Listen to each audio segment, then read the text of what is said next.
I'd say the most interesting case I've had the privilege of examining occurred very near where I live, here in Ohio. It involved two women.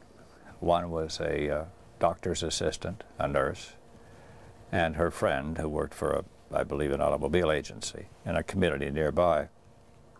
They were on their way back from an evening, a Saturday night, playing putter golf right near where we live. It was about 10 o'clock. It was dark, summer night. The windows were down in the car. They were driving north to a little town called New Hampshire and then on to their home nearby.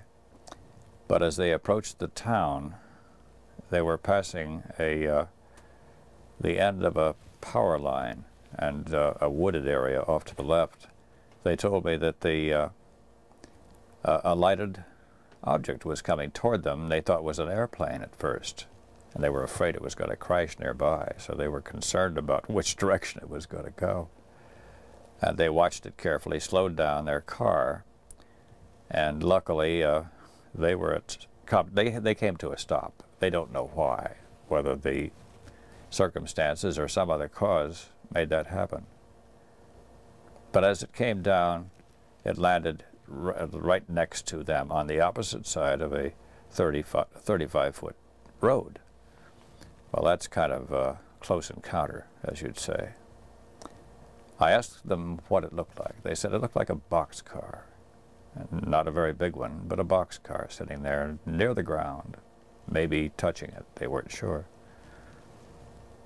They said that it lit up on one side, the side toward them.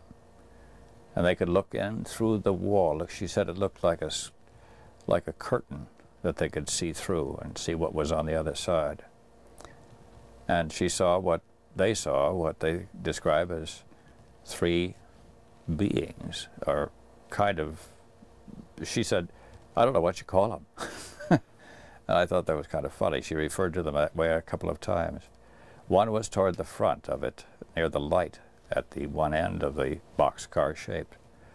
The other two were nearby, but behind this one, who seemed to be manipulating levers on a school desk-shaped surface. They were there for a while. She said maybe 10 or 15 minutes. Well, that's a long time to be parked on the side of a road with a strange-looking boxcar-shaped object right off the other side. And they said they don't remember seeing any cars go by, which, that's kind of strange, too. Anyway, suddenly this thing began to move, and it moved, they said, upward and off, and went off to the west, southwest, she said. Well, I thought I'd check to see if she was really telling me something that had happened or making it up as she went, so I said, oh, well, that would take you over the lake where we are, or where I live.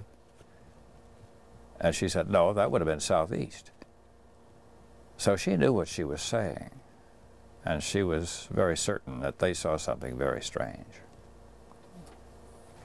Some people feel because they haven't been reading into the newspapers every night and hearing it on radio or television, that this UFO phenomenon has dried up and gone away. It hasn't.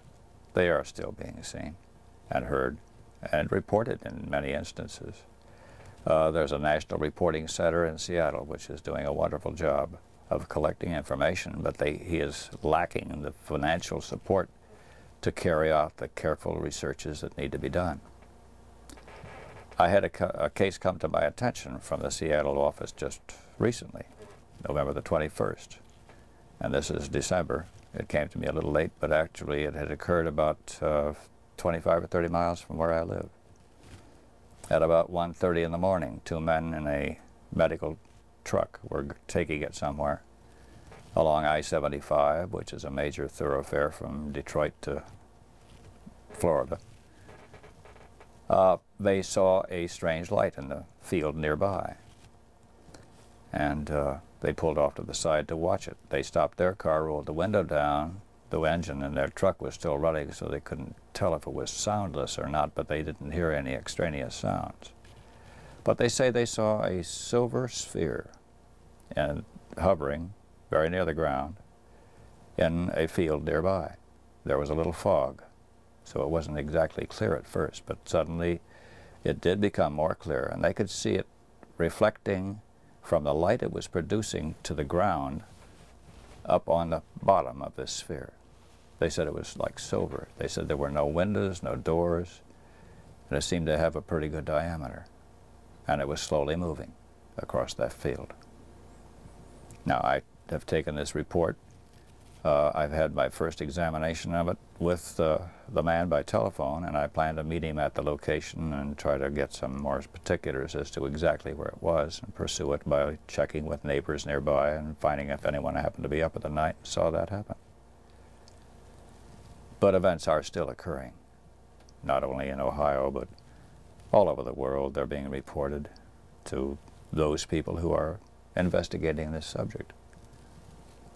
And I hope that those who are watching this program will realize that there is a scientific imperative that they should pursue in this regard. They should tell somebody to call the local college, call the high school and talk to the science teacher, talk to someone whose intelligence and education you respect, and then tell them of this experience and do it in as accurately as you can, because we need to attract the attention of well-informed people who can help evaluate the reports that we come in.